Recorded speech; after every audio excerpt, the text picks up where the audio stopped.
Hello, my name is Sarah Mohammed and I'll be talking to you for the next 10 minutes about different types of appraisals, and we'll be comparing and contrasting some of those different types of appraisals. Now, naturally, before we start talking about the different types of appraisals, it's useful to recap on what an appraisal is.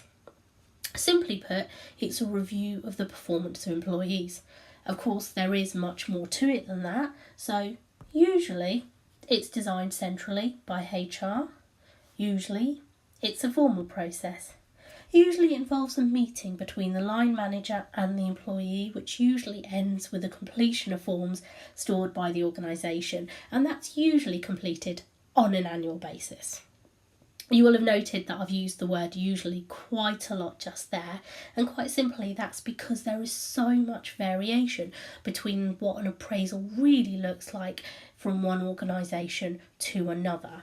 This gives you a slight example of some of the different aspects of appraisals and the form that they may take.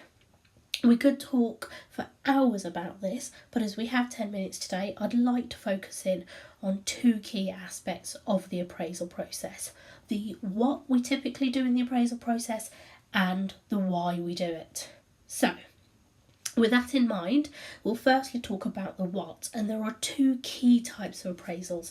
There are your behavioural appraisal processes and your output-based appraisal processes, which fundamentally talk about different aspects of the individual we're appraising. We'll then move on and talk about why we do the appraisal process, and again there are two key reasons why organisations tend to embed an appraisal process.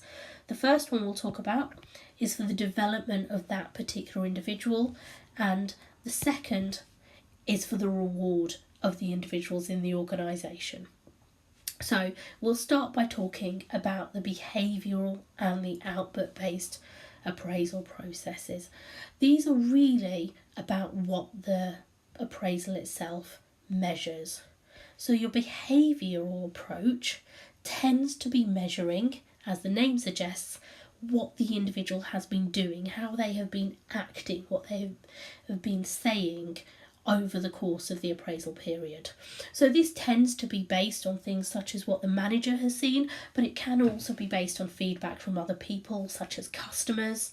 If we use the example here of a lecturer, it could be based on feedback from the students on that particular course.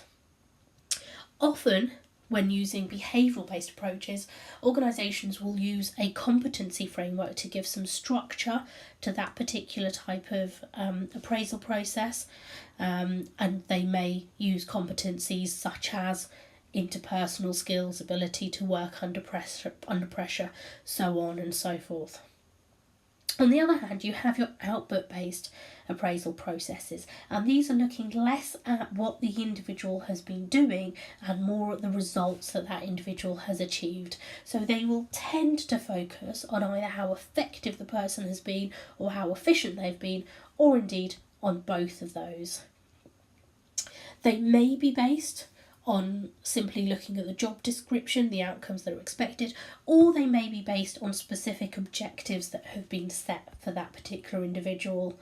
And because they're based on objectives, where the manager would tend to lead the aspects measured in the behavioural approach, it's fairly common for the employee to get much more involved in specifying the output-based objectives or targets in this type of appraisal.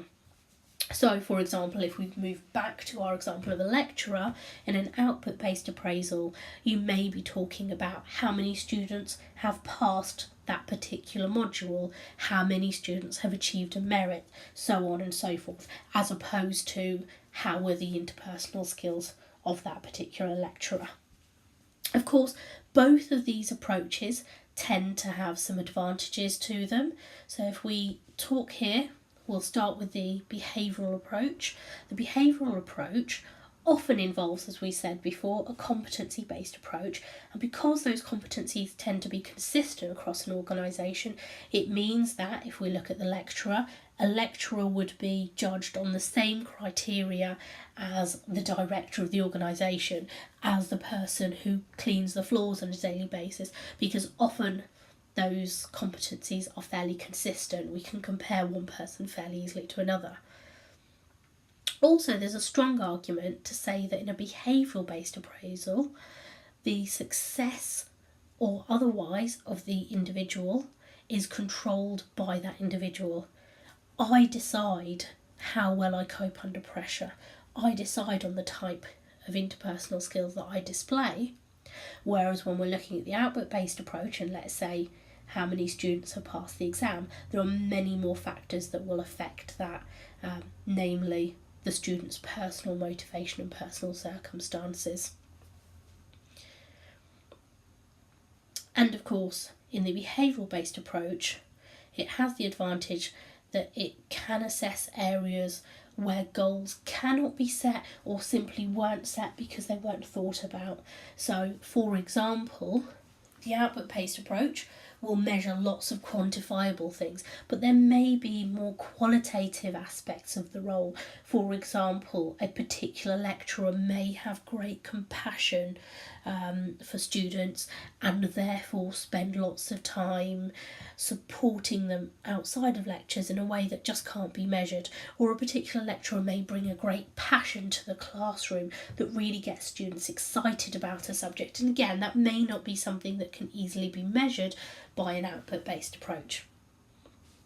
That said, the output-based approach also offers lots of advantages. The output-based approach, you could argue, is much more objective than the behavioural approach. It tends to be based on more quantifiable things that are more tangible, and therefore it's easier to say whether somebody has or hasn't been successful. They tend to be more specific to the job because they're not the generic competencies that we're using there. And the expectations tend to be particularly clear, especially if the organisation employs a SMART framework or something similar, and therefore the appraisal process itself can often be less time consuming because it's slightly more black and white. So there we have the behavioural and the output-based approaches or methods of assessing behaviour. Of course, the other thing we need to think about is what is the purpose of the appraisal. So it could be for the development of the individual or indeed for reward purposes. Typically, a developmental style appraisal tends to be linked to strong employee morale and satisfaction, whereas the reward approach has the advantage that you can easily make decisions such as pay decisions or promotion decisions based off the back of it. Some organisations will even use it as data that contributes towards making redundancy decisions. The developmental approach tends to have a qualitative narrative, so if your focus is on developing the individual, you will talk a lot about the details of what's been going on over the course of that year, whereas if it's for linking to reward such as pay or promotion, you tend to focus more on actually can we quantify the things that have happened for the purpose of comparison. Therefore, the developmental approach tends to be a much deeper review of the individual, whereas the reward approach has the advantage of making it easy to compare one individual to another, often by linking a quantifiable number to their performance over the course of the year. The developmental approach tends to encourage upwards feedback. For example, you may be discussing, if you're looking to develop that individual, how the environment could be changed to aid that individual to perform better, even going as far as discussing what the manager could be doing differently. Whereas if the purpose of your appraisal is to think about pay decisions, you're probably going to be focusing more on the manager providing downwards feedback to the individual themselves and focusing on what the individual could be doing differently over the next year so that they could more positively affect their pay decisions. So just to look back on what we've talked about both behavioural and output-based approaches, which can be linked to development or reward. Of course, you can use either the behavioural or the output-based approach to develop or reward the individual, and in reality many organisations will try to do all four of these in an appraisal itself. In the seminar, as we move on, we will look at what this might look like in a real life situation